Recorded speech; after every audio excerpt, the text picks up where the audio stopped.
78 years old, and 2 years ago, something saved my life that shouldn't exist.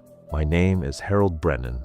I was a marine biologist for 43 years before I retired to the coast of Northern California. I've spent my entire adult life studying ocean life, cataloging species, understanding marine behavior patterns. I thought I knew what lived in our waters. On September 14th, 2026, I was caught in a rip current off Mendocino Beach. The water pulled me nearly 200 yards from shore. My strength gave out. I was sinking, drowning, accepting death, when something with human hands and eyes that reflected light like a deep-sea predator lifted me up and guided me back to shallow water. Part of it was caught on camera by a family, filming their vacation from the cliffs above. The footage is grainy, distorted, but it's there. You can see the moment something emerges from beneath me. You can see it moving with purpose through the water, supporting my weight, steering me toward shore before disappearing back into the depths. The Coast Guard called it a dolphin rescue. Marine biologists suggested it was a seal. But dolphins don't have fingers. Seals don't look you in the eyes and nod before they vanish. And nothing I studied in 4 decades of marine research explains what I felt holding me up in those final moments. Skin that was too smooth, too cold, and too deliberate in its touch. I should have died that afternoon. Instead, I'm here, sharing footage and testimony that will challenge everything you think you know about what lives beneath the waves. Because after analyzing every frame, every witness account, every possible explanation, I've reached one inescapable conclusion. I was saved by something that marine science insists cannot exist. The afternoon of September 14th, 2026, started like any other day in my retirement routine. I'd moved to Mendocino 3 years earlier, drawn by the rugged coastline and the opportunity to continue my marine research as an independent observer. At 76, I was still swimming daily, still physically capable, still confident in my understanding of ocean conditions. The water temperature that day was 62 degrees Fahrenheit. The waves were moderate, maybe 4 to 5 feet, with what appeared to be standard intervals between sets. I entered the water at approximately 3:15 p.m. from the small cove below the Mendocino headlands. I'd swum from this exact spot dozens of times before, without incident. What I didn't recognize, what my decades of marine biology somehow failed to prepare me for, was the subtle visual cue of a forming rip current. It appeared as a deceptively calm channel, cutting through the normal wave pattern, like a liquid highway leading away from shore. The water looked inviting, easier to navigate than the choppy surf on either side. I swam directly into it. The moment I entered that channel, I felt the pull. Not downward, that's a common misconception about rip currents, but outward, away from the beach with a force that seemed impossible for moving water. I tried to swim against it, using the strong stroke that had carried me through thousands of training sessions and research dives. The shore began shrinking behind me. Rip currents move faster than Olympic swimmers. They can flow at speeds up to 8 feet per second, creating a conveyor belt of water that no human can overcome through direct resistance. But in that moment, my scientific knowledge meant nothing. Panic overrode 43 years of marine expertise. I fought the current head-on, burning through my energy reserves in minutes instead of swimming parallel to the shore as every safety manual recommends. By the time I understood what was happening, I was already 200 yards from the beach. My arms felt like lead weights. My legs were cramping. The cold water was sapping my core temperature, and each breath became more difficult as small waves broke over my head. I remember the exact moment I stopped fighting.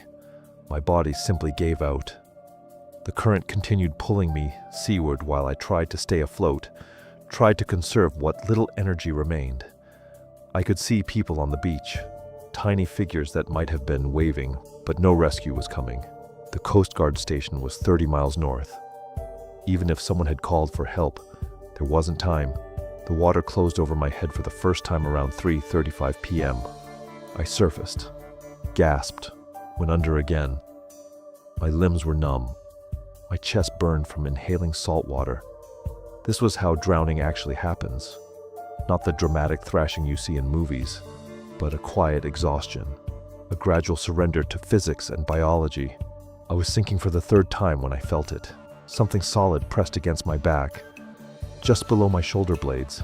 At first, I thought it might be debris, a piece of driftwood or kelp that had floated into my path. But then it moved with intention, pushing upward, supporting my weight and lifting me toward the surface. I broke through into air and sunlight, gasping, trying to understand what was happening. The pressure beneath me shifted, and I felt what I can only describe as hands, not paws or flippers, but articulated digits positioning themselves under my arms and around my torso. I looked down into the water. Two eyes looked back at me. They were large, larger than human eyes, with pupils that dilated and contracted like a camera lens adjusting to light. The irises were green with gold flecks, but they reflected light in a way that human eyes don't, with the same tapetum lucidum adaptation you see in deep-sea fish that need to capture every photon in the abyssal darkness. But these weren't fish eyes. They showed intelligence, recognition, what I can only call consciousness. They were studying me as intently as I was studying them. The face around those eyes was partially obscured by the water and my own state of near drowning. But I caught glimpses of features that were simultaneously familiar and impossible. The bone structure was humanoid, high cheekbones, a defined jawline, a nose that had clearly adapted for aquatic breathing, but retained its fundamental architecture. The skin had a pale, almost translucent quality, with what appeared to be fine scaling along the temples and cheekbones. Hair floated around the face in the current, not the coarse hair of a seal or the rigid structure of fish fins, but something closer to human hair, though it moved with an ethereal quality in the water, almost like it was responding to electrical currents rather than just the mechanical flow of the sea. We looked at each other for perhaps 3 seconds. Then, with movements that were fluid and deliberate, it began guiding me toward shore. I felt hands. I cannot stress this enough. They were hands with individual fingers, gripping me beneath the arms and around my waist. The strength was considerable but controlled, like being carried by someone who understood exactly how much pressure to apply without causing injury. We moved through the water at a speed that defied the rip current, cutting diagonally across the flow rather than fighting against it directly. The rescue technique was perfect. More than perfect. It was the exact method taught in advanced water safety courses. The diagonal approach that uses the current's own energy to facilitate escape rather than opposing it with brute force. This wasn't the instinctive rescue behavior of a dolphin or seal. This was learned technique, applied with precision and understanding. As we approached the shallower water near shore, I felt the hands shift their grip, supporting my legs now, ensuring I stayed horizontal and stable as the waves caught us. We rode a wave into the surf zone, and I felt my rescuer release me, just as my feet could touch the sandy bottom. I stumbled forward, caught by the next wave, and sprawled onto the beach. Salt water poured from my lungs as I coughed and gasped, trying to process what had just happened. I turned immediately to look back at the water, to see where my rescuer had gone. There was nothing, just the normal chaos of the waves breaking on shore. The foam and churning water that would make it impossible to spot anything moving beneath the surface. But for just a moment, maybe 20 feet offshore, I thought I saw a head break the surface. Just for an instant, just long enough for those reflecting eyes to meet mine one more time, then it was gone. The entire rescue, from the moment I felt the first touch to my collapse on the beach, lasted approximately 4 minutes. 4 minutes of my life and shattered everything I thought I understood about marine biology.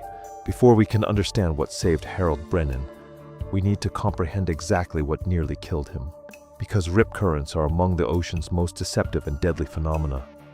Invisible predators that claim more lives than sharks, jellyfish, and all other marine hazards combined.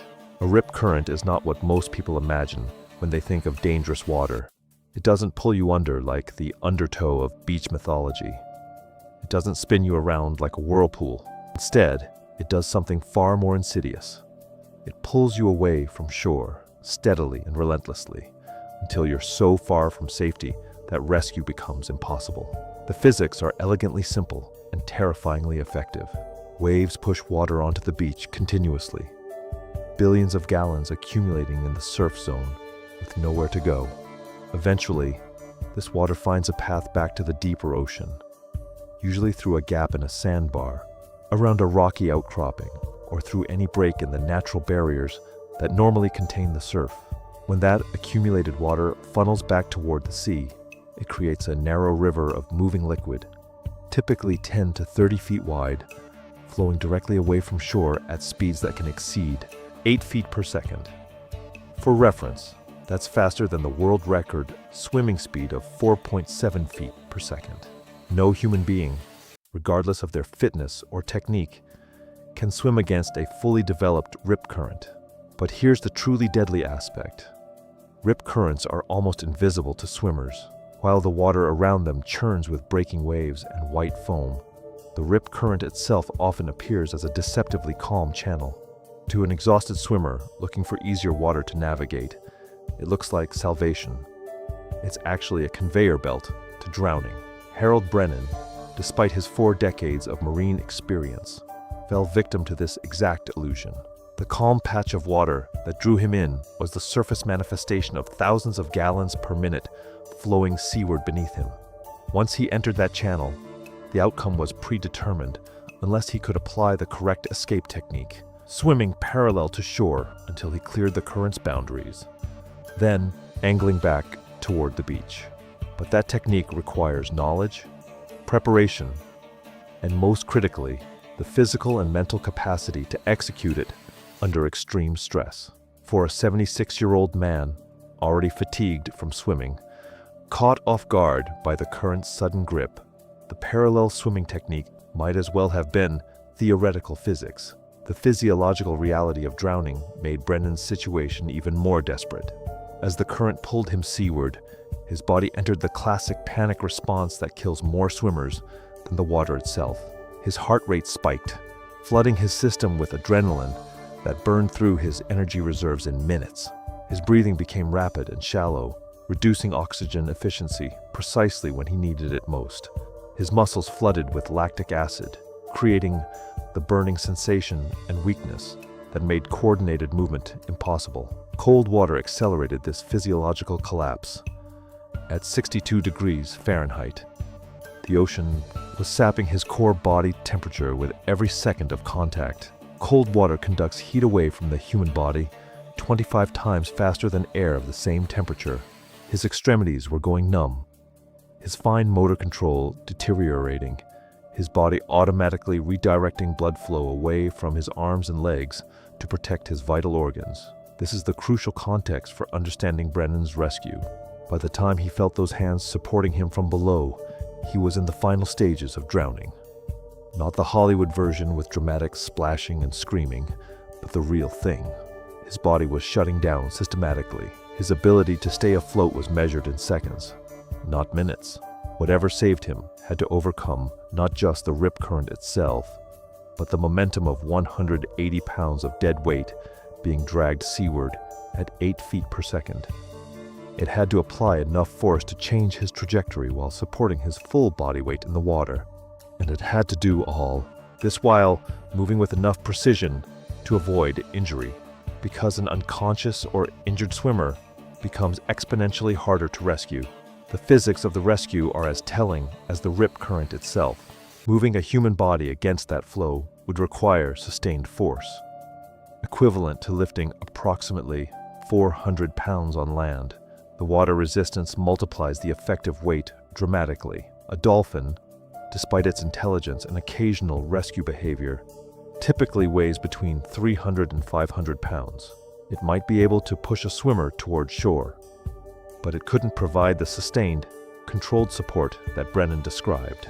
A seal, the other common explanation offered for marine rescues, weighs between 150 and 800 pounds depending on species, but lacks the physical architecture to grip and support a human body in the manner Brennan reported. Seals rescue by nudging and pushing, not by grasping with articulated appendages. The rescue technique itself reveals even more. troubling implications. The diagonal approach used to guide Brennan out of the rip current is not instinctive animal behavior. It's learned human technique, taught in advanced water safety courses and practiced by professional rescue swimmers. An animal might instinctively push a drowning person toward the nearest shoreline, fighting the current directly. Only something with understanding of hydrodynamics and rescue methodology would know to use the current's own energy to facilitate escape. But perhaps most significantly, the entire rescue demonstrated restraint and precision that speaks to higher order thinking. Whatever saved Brennan applied exactly enough force to support and guide him without causing injury. It maintained grip and control while allowing him to breathe freely. It released him at precisely the right moment, close enough to shore that he could reach safety, but not so close that they would both be caught in the dangerous surf zone where injuries commonly occur. This wasn't the instinctive response of an animal encountering a drowning swimmer. This was the calculated, methodical rescue performed by something that understood human physiology, hydrodynamics, and rescue technique at a sophisticated level. The rip current that nearly killed Harold Brennan was a perfectly ordinary example of ocean physics, deadly but predictable, following laws of fluid dynamics that we understand completely. What saved him was something else entirely, something that demonstrated knowledge, capability, and decision-making that challenges our fundamental assumptions about what kinds of intelligence inhabit our oceans. The invisible predator that dragged him toward death was just moving water. The visible savior that brought him back to life remains unexplained. Before we dive into the impossible, we need to exhaust the possible. Any credible investigation starts with the known, the rational explanations, the creatures that already live in our oceans and have been documented helping humans in distress. Because here's what we know for certain. Something did save that old man. The question isn't whether he was rescued, it's what did the rescuing. Let's start with the most likely candidate, dolphins. Marine biologists have documented dozens of cases where dolphins appear to assist drowning humans. In 2004, a pod of dolphins formed a protective circle around surfers in New Zealand, shielding them from a great white shark. In 2007, a dolphin in the Red Sea repeatedly nudged a drowning diver toward the surface. These aren't folklore. They're documented incidents with multiple witnesses. Dolphins are powerful swimmers, easily capable of supporting a human's weight. Their intelligence rivals that of great apes. They've been observed showing what appears to be empathy, even toward other species. Most importantly for our case, dolphins have smooth skin. In turbulent water, with adrenaline flooding his system and oxygen deprivation affecting his brain, could the old man have mistaken a dolphin's sleek form for something more humanoid? The behavior fits. Dolphins often approach from below, using their rostrums to push objects or people upward. They're curious about humans and have been known to guide lost swimmers back to shore. But then there are the seals. California sea lions and harbor seals populate these waters year-round. They're curious, intelligent, and remarkably agile in their aquatic environment. A large male sea lion can weigh over 600 pounds and move through water with explosive speed and precision. Unlike dolphins, seals and sea lions have limbs that could be mistaken for arms in murky water. Their front flippers are elongated, mobile, almost hand-like in their dexterity. In the chaos of near drowning, could those flippers have felt like fingers to a man desperate for any solid grip? Seals are also known for their inquisitive nature around humans. They'll approach swimmers, sometimes making direct eye contact with an intensity that many describe as unsettling. Their eyes are large, dark, and undeniably intelligent. The third possibility takes us into even stranger documented territory: manatees and dugongs. These massive, gentle creatures are literally the source of mermaid legends. For centuries, sailors glimpsed their human-like torsos breaking the surface and created myths that persist today. Christopher Columbus himself reported seeing mermaids in these very waters, almost certainly manatees. A manatee can weigh over 1,000 pounds of pure buoyancy. They're perfectly capable of supporting a drowning human. They're herbivorous and peaceful, with no reason to harm a person in distress. Their movements are slow and graceful, which could match the old man's description of being gently guided, rather than forcefully pushed. Most compelling, Manatees have prehensile lips and front flippers that they use with remarkable dexterity. In turbulent water, these could easily be mistaken for hands. But let's consider an even more straightforward explanation. Another human. Could there have been a swimmer, surfer, or free diver in the area? Someone with the skills and strength to assist, but who chose not to reveal themselves afterward. This isn't as far-fetched as it sounds. Good Samaritans don't always stick around for recognition. Maybe they had reasons to avoid official attention, immigration status, outstanding warrants, or simply a desire for privacy. Maybe they were engaged in some activity they shouldn't have been. Spearfishing in protected waters, diving without permits, or testing equipment they weren't supposed to have. A skilled free diver could absolutely approach from underwater, provide assistance, and disappear back into the depths before being properly identified. The old man was in a state of panic and oxygen deprivation. Hardly the ideal conditions for accurate witness identification. This theory has one major advantage. It requires no leaps of biological impossibility. Humans rescue other humans every day. Then there's the explanation that no one wants to consider, but that science demands we examine. Hallucination. Near-drowning experiences fundamentally alter brain chemistry. As oxygen levels drop, the brain begins shutting down non-essential functions and flooding the system with neurochemicals that can produce vivid, incredibly realistic hallucinations. Hypoxia, oxygen starvation, is particularly known for creating sensations of floating, being lifted, or encountering benevolent presences.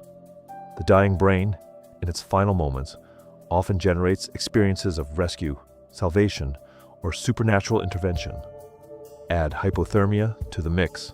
Cold water rapidly drops core body temperature, inducing confusion and altered states of consciousness. Memories formed during hypothermic episodes are notoriously unreliable, often incorporating dreamlike elements that feel completely real to the person experiencing them. Could the old man have been saved by simple ocean currents, a piece of floating debris, or even an unexpected wave that pushed him toward shore while his oxygen-starved brain created the vivid hallucination of a mysterious rescuer? The human mind abhors randomness. When we survive something that should have killed us, we need a reason, a purpose, a savior. It's psychologically easier to believe in a benevolent rescue than to accept that we were saved by pure chance. Each of these explanations has merit. Each addresses different aspects of the incident. Each would allow us to close this case and file it under mystery solved. But here's the problem with rational explanations. They only work if all the evidence fits.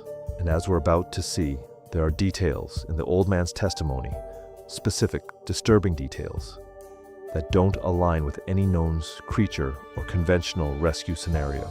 The rational mind has reached its limits. The theories sound convincing until you examine what the old man actually described, because buried in his testimony are details that don't fit any known marine animal, details that get more disturbing the closer you look. Let's start with the physical contact. The old man described feeling fingers, not flippers, not a rostrum, not the blunt pressure of a large marine mammal, fingers. He was specific about this. Something with articulated digits that gripped him beneath the arms and lifted him toward the surface. Dolphins don't have fingers. Their pectoral fins are solid, paddle-like structures. When dolphins assist humans, they push with their rostrums or allow people to grab onto their dorsal fins. They don't grip. Seals and sea lions do have more dexterous front flippers, but they're webbed and covered in thick fur or skin. The old man described being touched by something that felt distinctly hand-like, smooth, deliberate. Then there's the eye contact. He was emphatic about this detail. The Chihuahua creature looked directly at him, not the curious animal-like gaze of a seal or the intelligent but alien attention of a dolphin. He described eyes that seemed to recognize him as more than just another object in the water. It was looking at me, he said, really looking, like it was deciding something. That level of apparent cognitive assessment goes beyond documented animal behavior. Even dolphins, with their remarkable intelligence, don't typically engage in prolonged, deliberate eye contact with humans during rescue situations. They act on instinct, perform their assistance, and move on. But the most problematic detail is how the rescue was performed. The old man described being lifted from below, supported under his arms, and guided in a controlled manner towards shallower water. This isn't how any known marine animal provides assistance. Dolphins push from behind or below using their heads. They don't manipulate human bodies with precision grip control.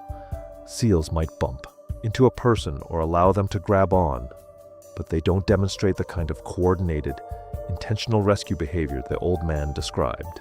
And then there's the creature's apparent understanding of human physiology. According to his account, the rescue wasn't random or instinctual. The creature seemed to know exactly how to position a human body for optimal breathing and movement through water. It supported him in a way that kept his head above surface while propelling him efficiently toward shore. This suggests not just intelligence, but specific knowledge of human anatomy and respiratory needs. That's not instinct. That's learned behavior. But learned from where? How would any known marine animal acquire such precise understanding of human physiology? The movement pattern presents another impossible contradiction. The old man described the creature moving with a powerful vertical tail motion, like a dolphin or whale, but combined with the use of what he perceived as arms and hands. This is biologically incompatible.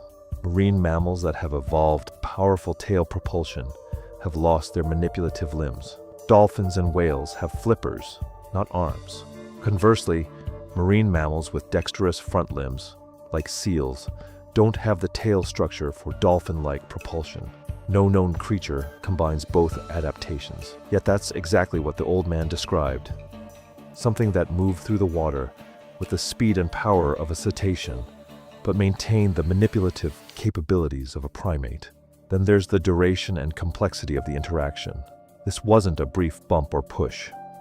The old man described a sustained rescue that lasted several minutes, during which the creature maintained physical contact, adjusted its grip as needed, and apparently monitored his condition throughout the process. That level of sustained, intentional assistance requires planning and empathy that exceeds documented animal behavior. Even the most remarkable dolphin rescues are relatively brief. They provide assistance and then withdraw. They don't engage in extended, hands-on rescue operations. The behavioral inconsistencies become even more glaring when we consider the creature's response to the old man's distress. Animals that assist humans typically do so as part of broader behavioral patterns. Dolphins that help drowning humans often show similar helpful behavior toward other dolphins. It's an extension of their natural social structure, but the old man described something different. He felt the creature was responding specifically to him as an individual in crisis, not following herd instinct or species-typical behavior, but making what seemed like a conscious, ethical choice to intervene. That level of moral reasoning, if that's what it was, implies cognitive capabilities that rival or exceed human intelligence. And then there's what happened after the rescue. Instead of lingering in the area or returning to its normal activities, the creature deliberately withdrew. It completed the rescue and then intentionally disappeared, almost as if it understood the need to avoid further contact or detection.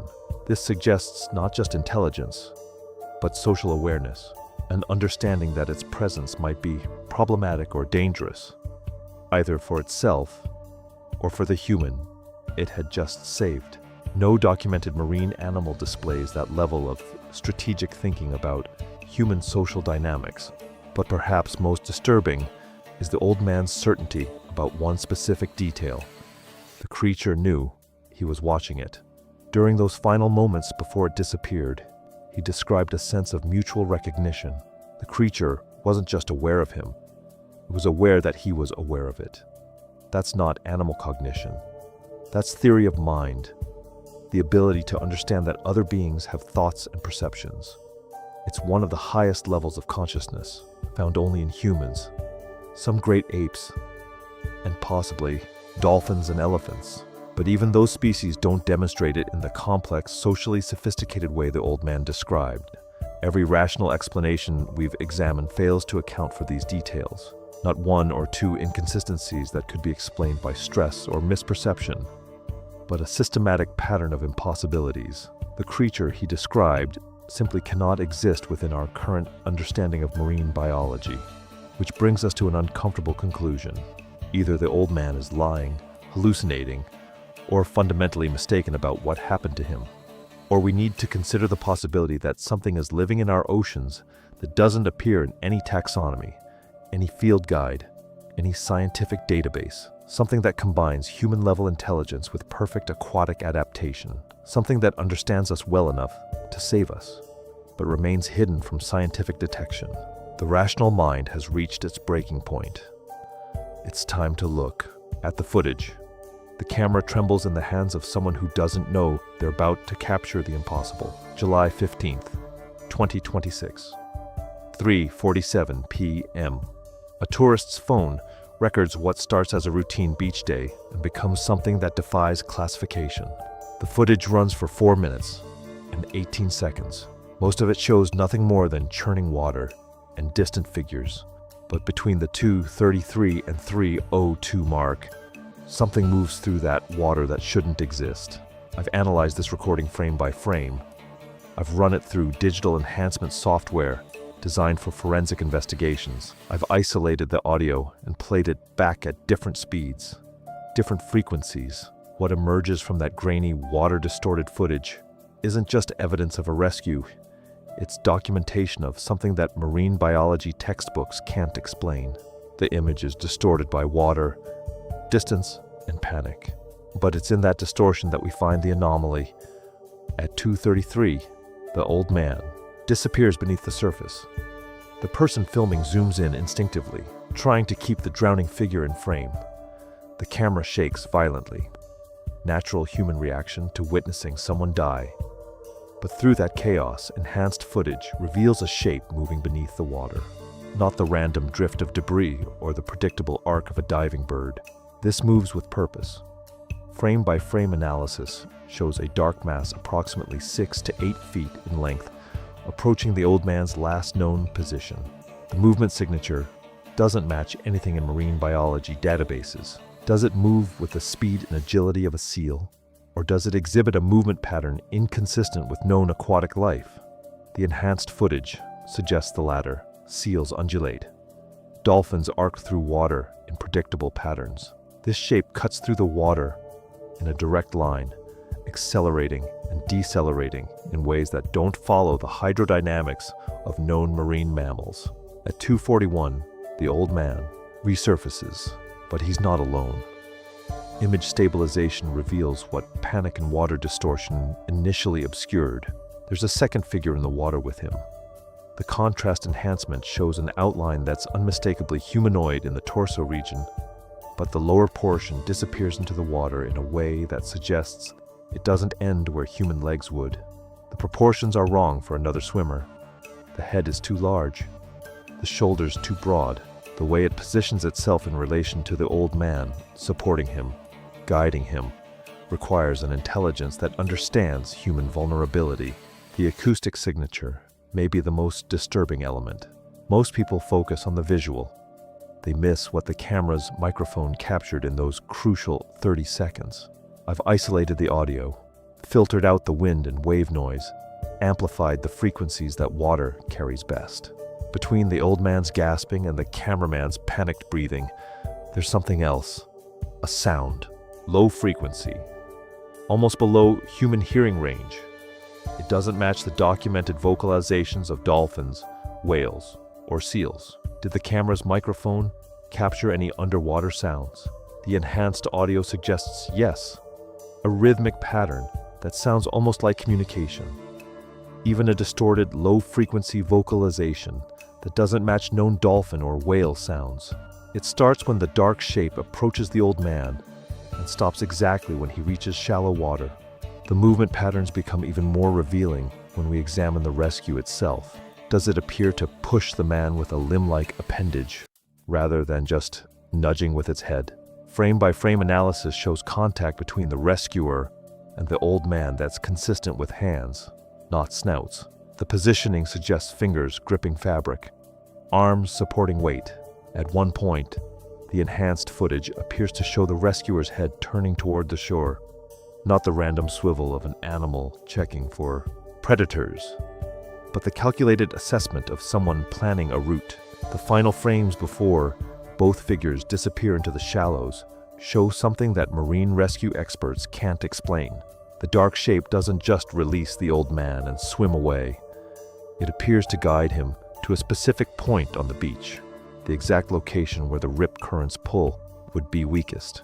That level of environmental awareness requires more than instinct. It requires knowledge of how these waters behave.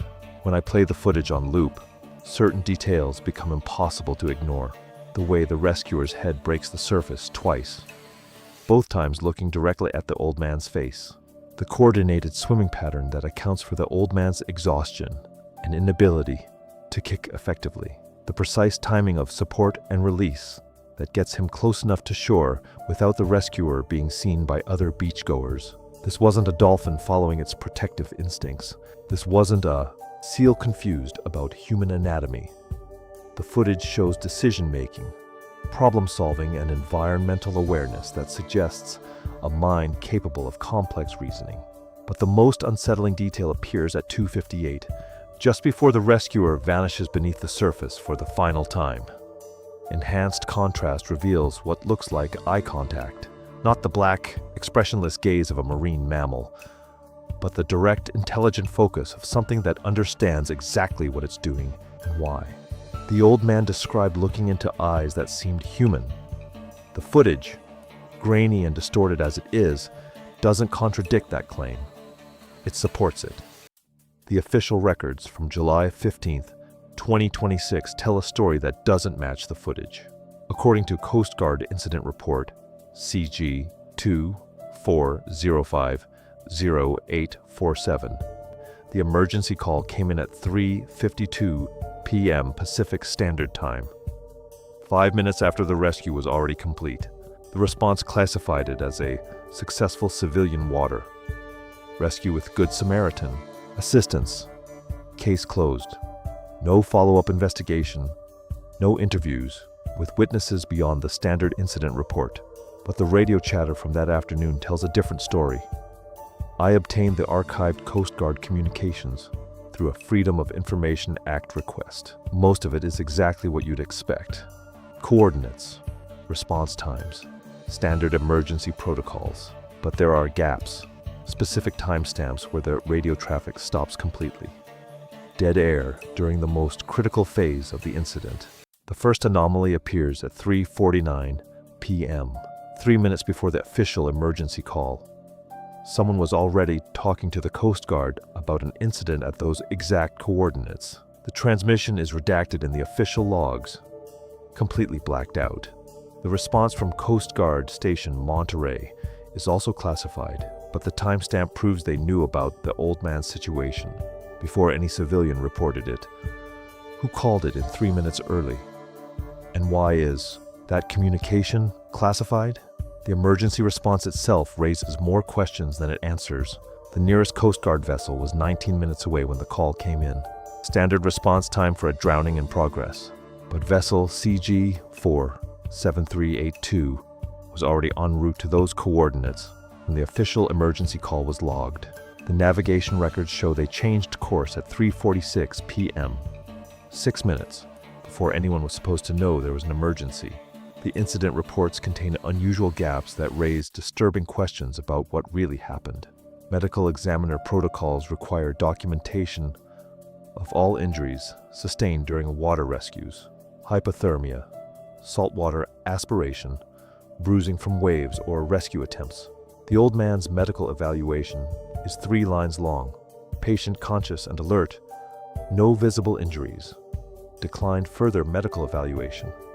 That's it. No mention of the time he spent underwater. No assessment of how he survived a rip current that should have been fatal. No curiosity about how he made it back to shore. The witness statements are even more concerning. 4 people were interviewed on the beach that afternoon. Their accounts are consistent about the old man being in distress and somehow making it back to shore. But when it comes to describing how he was rescued, Every single statement contains the same phrase. Unable to clearly observe rescue method due to water conditions and distance. 4 different witnesses. 4 identical descriptions of their inability to see what happened. Coast Guard radio chatter reveals coordination with other agencies that aren't identified in the official report. At 4:17 p.m., nearly half an hour after the rescue, there's a transmission requesting biological consultation for the incident site. The responding agency is redacted. The nature of the consultation is classified, but the timestamp confirms that someone considered this rescue significant enough to warrant specialized analysis. The most disturbing gap appears in the sonar records. Coast Guard vessels continuously log sonar data during emergency responses. It's standard protocol for water rescues. Helps them track underwater obstacles, depth changes, anything that might affect rescue operations. The sonar data from CG 47,382 for the time period between 3:45 and 4:30 p.m. is missing from the archived records. Not classified. Missing. When I contacted the Coast Guard directly about the missing sonar data, I was told the equipment experienced a temporary malfunction during that specific time frame. The same time frame that covers the rescue and the mysterious biological consultation. A malfunction that affected only the sonar system, while all other navigation and communication equipment functioned normally. The official response timeline doesn't match the physical evidence. Beach surveillance cameras from the nearby pier captured portions of the incident. The footage shows Coast Guard vessel CG 47382 arriving at the coordinates at 4:02 p.m., 18 minutes before the official arrival time in the incident report. The same footage shows them conducting some kind of search pattern in the water for over 40 minutes, not searching for a missing person. The old man was already safe on shore, searching for something else. What were they looking for in the water after the rescue was complete? The most revealing detail appears in the personnel records.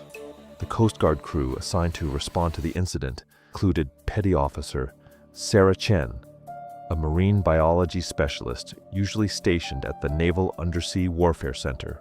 Her presence on a routine rescue operation is never explained in the official documentation.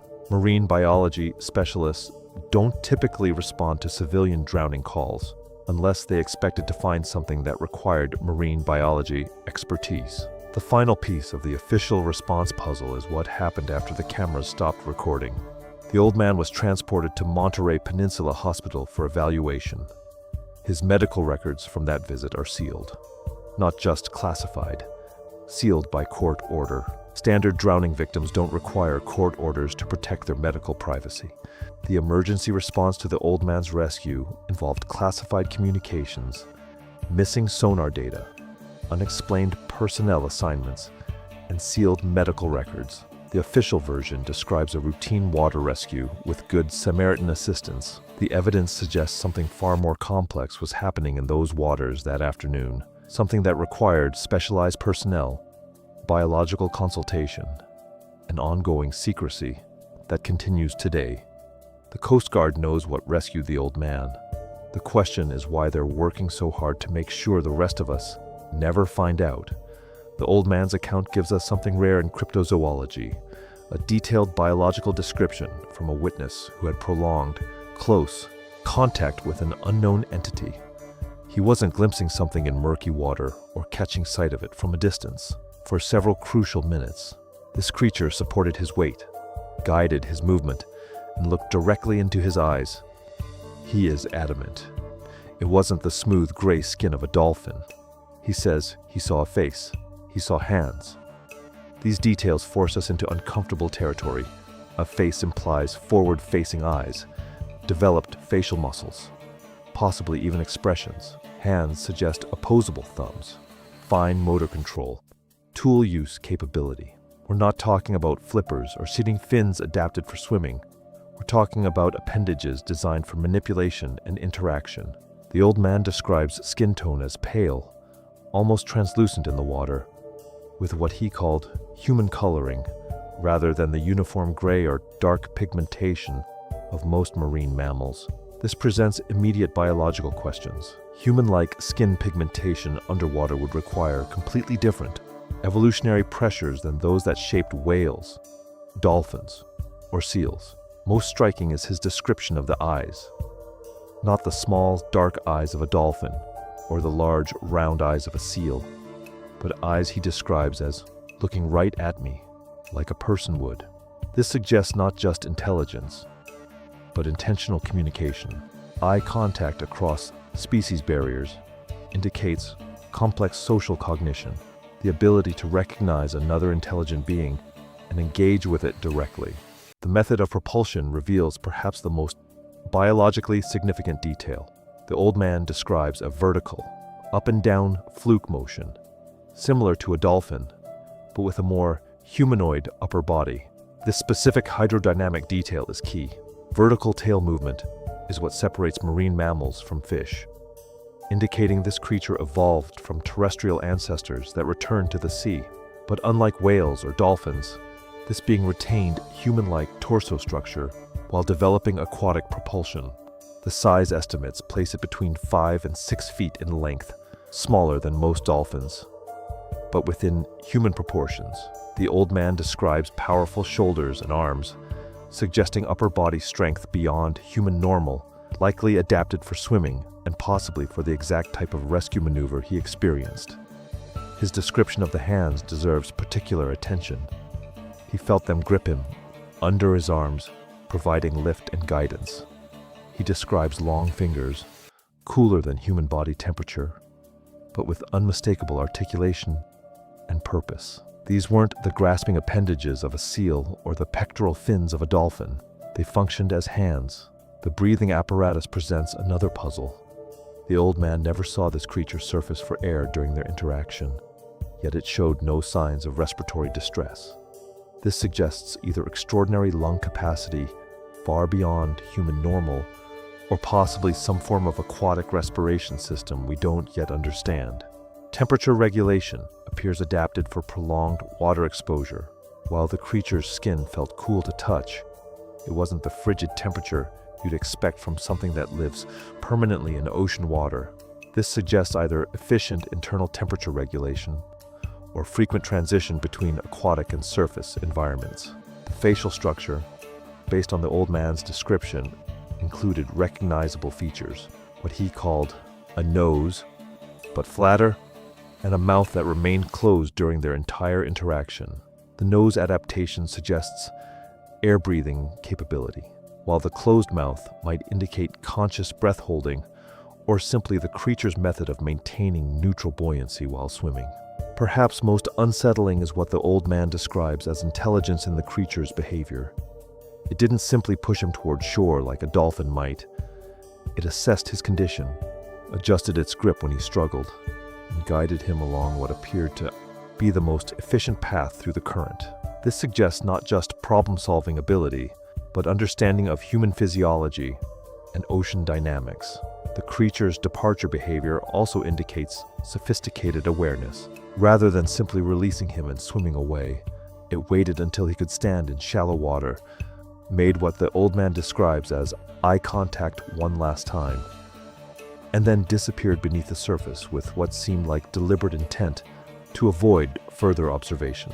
These anatomical details, taken together, describe something that shouldn't exist according to our current understanding of marine evolution.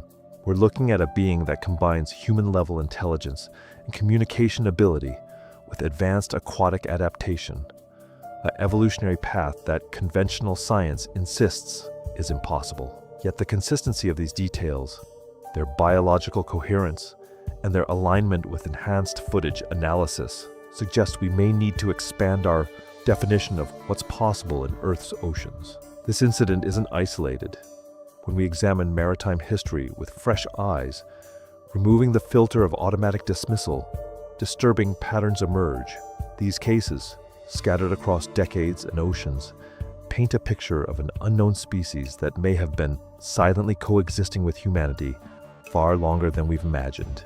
History is filled with tales of sailors pulled from the brink by mysterious figures from the sea.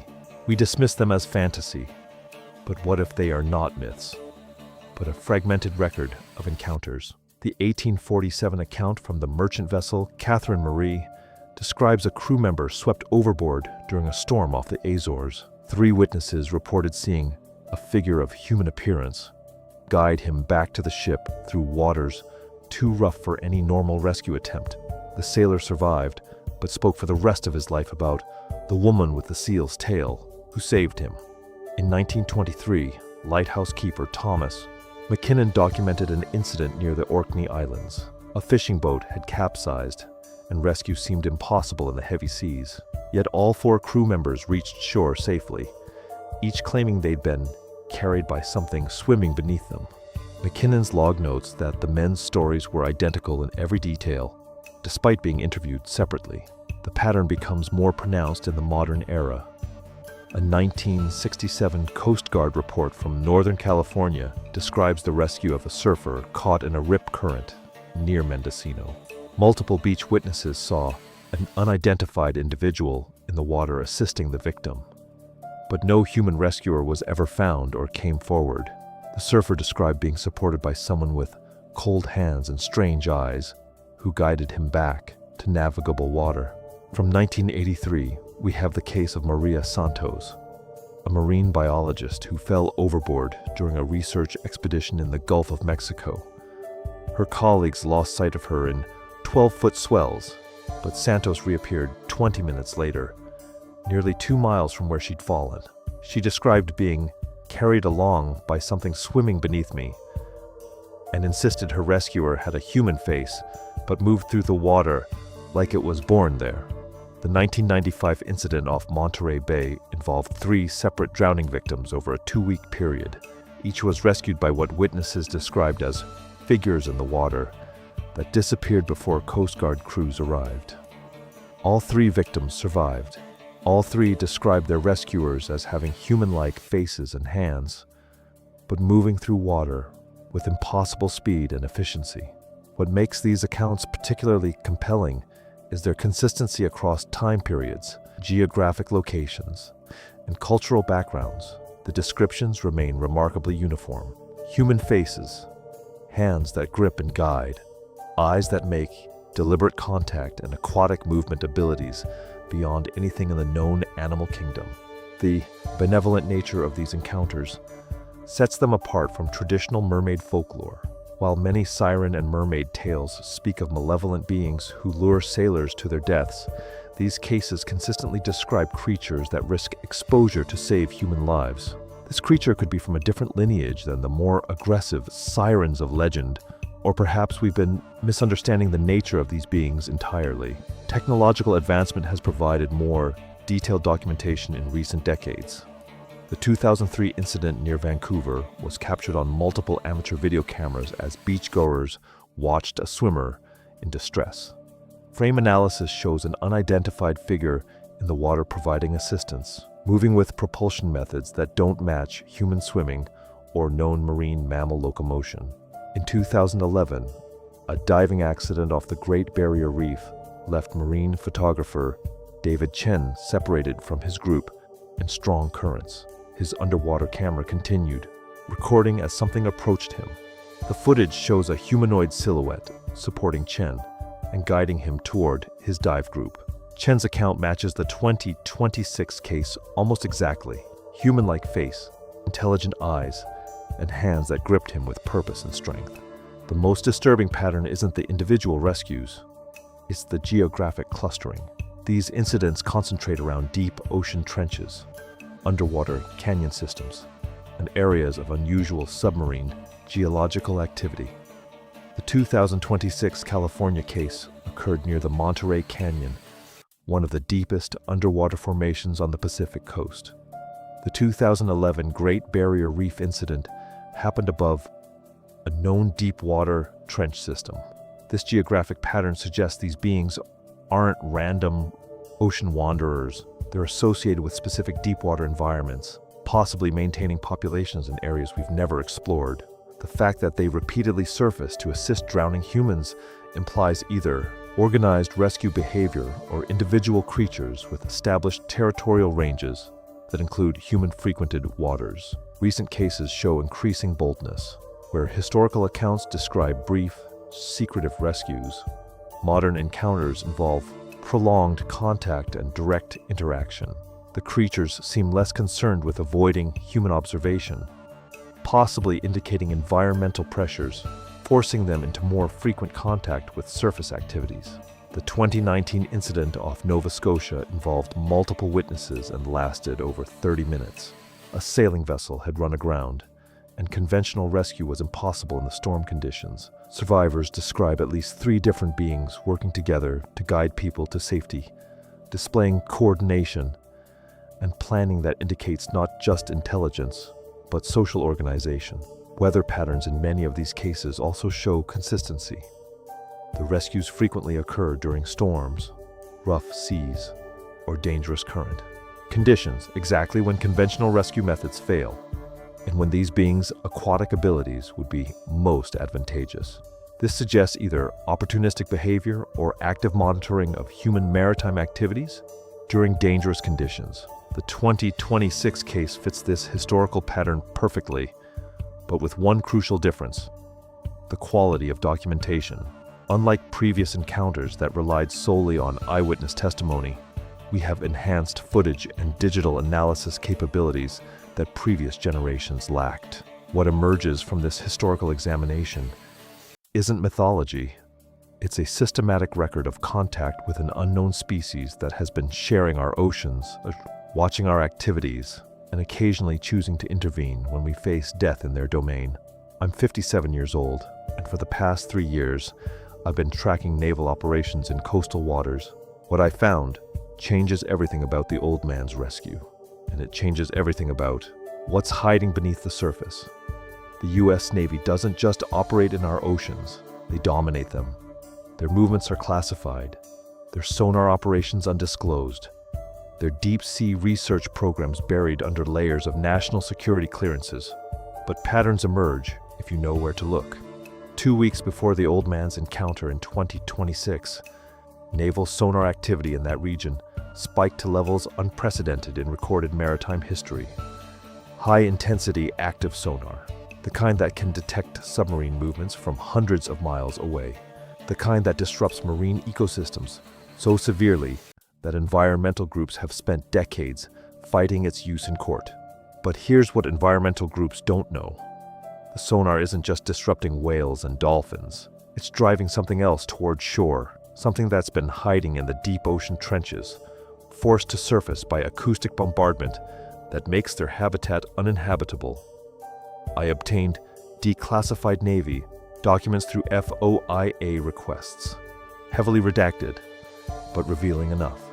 Operation Depth Finder has been active since 1987, mapping underwater territories that don't appear on civilian maritime charts. The documents reference anomalous acoustic signatures and non-standard biological responses to sonar testing. Standard marine life follows predictable patterns when exposed to naval sonar. They flee, beach themselves, or die. These responses are different. 3 months after the old man's rescue, I interviewed a retired Navy sonar technician who served on submarines in the Pacific. He spoke on condition of anonymity, and what he told me has kept me awake ever since. We weren't just listening for enemy subs, he said. We were tracking something else, something that appeared on sonar as multiple contacts moving in coordinated patterns at depths that should crush any living thing. Command called them biologics of unknown origin. We had standing orders never to approach, never to surface near them, never to document them in official logs. The sonar disruption explains why the creature appeared when it did. Driven from its natural habitat by acoustic harassment, it found itself in shallow waters, just as an elderly man was drowning. But this raises darker questions. Are these operations designed to track these beings, contain them, or deliberately provoke them into revealing themselves? I cross-referenced naval sonar schedules with reported maritime anomalies dating back to 1987. The correlation is undeniable.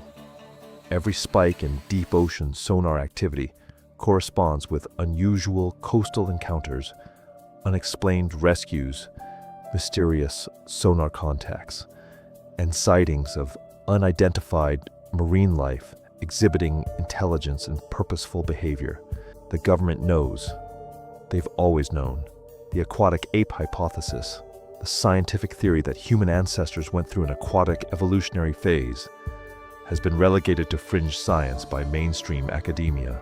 But what if it's not fringe? What if it's suppressed? The theory suggests that millions of years ago, a branch of early hominids adapted to aquatic environments, developing the traits we still see in modern humans: subcutaneous fat, swimming ability, and an inexplicable attraction to water. Mainstream science rejects this theory, but the question remains: what if some of our evolutionary cousins never left the water? What if they continued adapting, evolving, developing intelligence and technology in the 95% of ocean space we've never explored? The old man described fingers, human-like eyes, and unmistakably intelligent behavior. These aren't the traits of a seal or dolphin. They're the traits of something that shares our evolutionary heritage, something that chose a different path millions of years ago and has been watching us from the depths ever since. The naval operations aren't random. They're systematic, coordinated, and increasingly aggressive, as if something down there is becoming harder to ignore, harder to contain, and more willing to surface despite the risks. The sonar bombardment that drove the creature to save the old man wasn't an accident. It was part of a pattern of escalating contact that suggests we're approaching a tipping point. The old man was rescued by something our government has been tracking for decades, something they've been trying to keep hidden in the deepest parts of our oceans through a campaign of acoustic harassment that's forcing these beings closer to populated shores. The old man lived. But mercy, I've learned, is not a guarantee. That creature chose to save him. Emphasis on chose. It made a conscious decision to reveal itself, to risk exposure, to help a drowning human. But what happens when the next encounter involves a being that makes a different choice? I've spent 18 months tracking similar incidents since the 2026 rescue.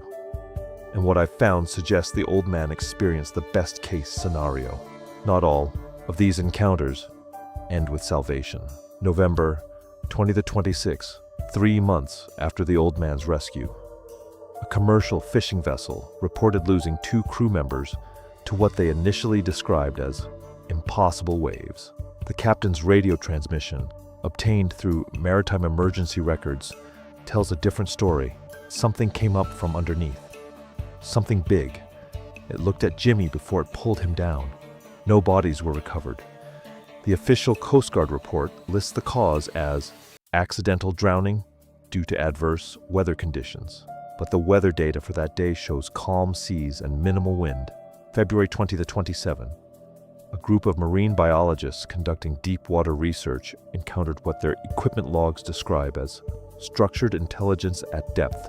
Dr. Sarah Chen, the expedition leader, submitted a report that was immediately classified. Her unofficial notes, leaked 6 months later, described contact with entities exhibiting advanced cognitive behavior and apparent territorial aggression. 2 members of her research team disappeared during a dive that day. Their diving equipment was found intact on the ocean floor, arranged in patterns that suggested intelligence rather than accident. Dr. Chen resigned from marine research and has refused all interview requests since. The pattern is consistent. These beings are surfacing more frequently, and they're making choices about human contact. Some, like the old man's rescuer, choose salvation. Others choose differently. The sonar harassment I documented has intensified since 2026, which means more of these creatures are being driven toward populated waters. As their deep ocean territories become uninhabitable, they're encountering humans with increasing frequency, and they're responding according to their own logic, their own moral framework, their own concept of what we deserve. The old man was elderly, helpless, fighting for his life against forces beyond his control. Perhaps that triggered something protective in his rescuer. But what about the fishing crew that was taking marine life from the ocean? What about researchers intruding into territories these beings may have inhabited for millennia?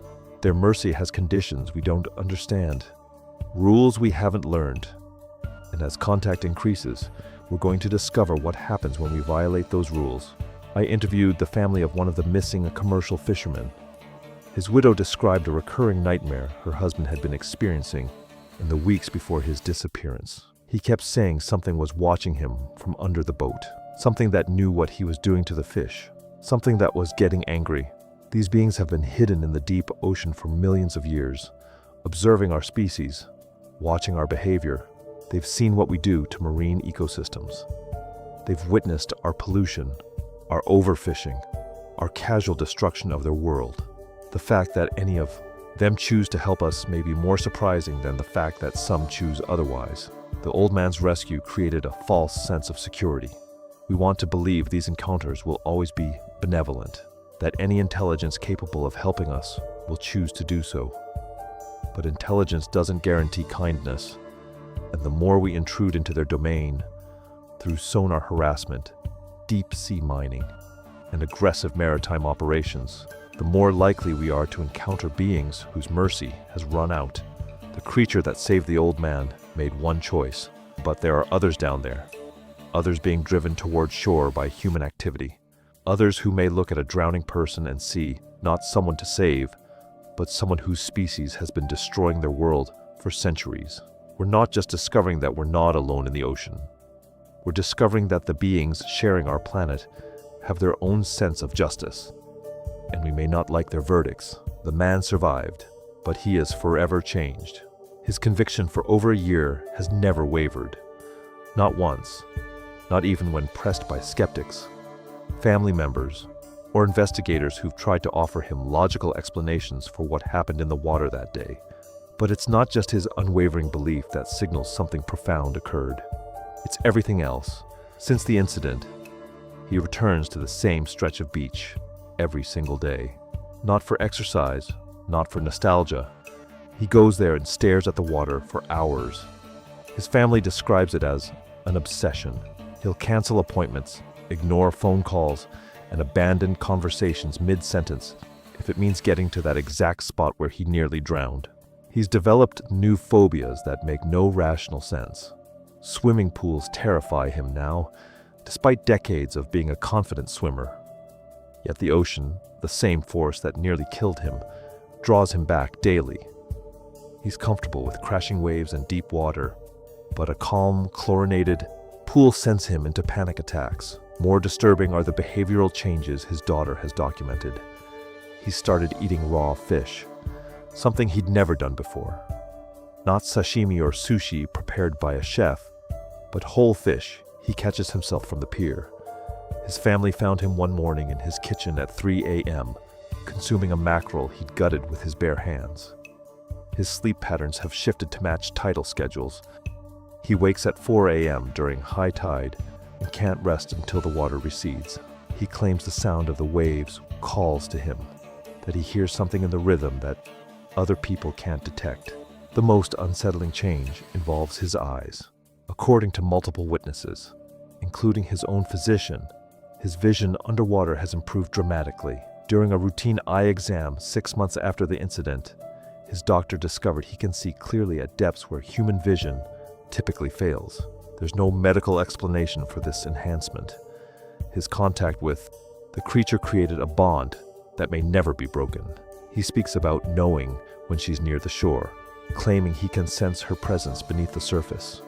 His family initially dismissed this as trauma-induced delusion until they witnessed him predicting dolphin sightings, sudden weather changes, and even the exact timing of a whale migration, all with impossible accuracy. The psychological assessment ordered by his insurance company revealed something unexpected. Instead of trauma symptoms, he exhibits what one psychiatrist described as profound integration. He's not haunted by the experience. He's been fundamentally altered by it. We've explored less than 5% of our planet's oceans. Think about that number. 95% of the largest habitat on Earth remains completely unknown to us. We have more detailed maps of Mars than we do of our own ocean floor. We've sent more exploratory missions to other planets than to the deepest parts of the sea that covers our own world. The technology exists to peer billions of light years into space, but we still can't illuminate the trenches that lie just miles beneath our feet. This isn't just empty water we're talking about. Recent deep-sea expeditions consistently discover new species, entire ecosystems, and geological formations that challenge our understanding of what's possible on this planet. Every dive into unexplored depths reveals life forms so alien they could be from another world. The Mariana Trench alone, just one deep-sea location, has yielded creatures that survive in conditions that should kill any living thing. Crushing pressure, no sunlight, temperatures near freezing, and toxic chemical environments. Yet life not only survives there, it thrives in forms we never imagined possible. Vast underwater territories exist where entire civilizations of unknown beings could remain undetected. The deep ocean provides perfect cover. It's the largest continuous habitat on the planet, completely isolated from human observation, with geographic barriers that could hide populations for millennia. Advanced sonar mapping has revealed underwater mountain ranges larger than the Himalayas, canyon systems that dwarf the Grand Canyon, and underwater lakes within the ocean itself. These discoveries happened within the last 2 decades. What else exists in the territories we haven't even begun to explore? As deep-sea exploration technology advances, we're approaching a threshold. Autonomous underwater vehicles can now reach previously impossible depths. High-resolution imaging can penetrate darkness that has remained absolute since the ocean formed. We may be on the verge of discoveries that will shatter our understanding of what shares our world. The old man's encounter might not be an anomaly. It might be first contact. The old man survived his encounter, but his story opens a door to questions we may not be ready to answer. The footage from that day remains inconclusive, yet deeply disturbing. Enhanced analysis reveals movement patterns that don't match any known species, acoustic signatures that suggest complex vocalizations, and behavioral evidence of intelligence that observes, evaluates, and chooses to act. We don't know what lifted him from the depths that afternoon. We don't know why it chose to save him, instead of simply watching him drown. We don't know if this was mercy, curiosity, or something else entirely.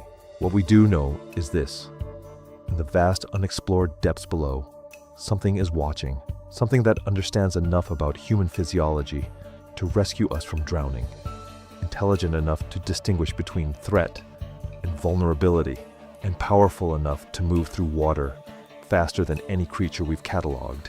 It's waiting in territories we've never mapped, in darkness we've never penetrated, in a world that exists parallel to ours, but completely beyond our reach.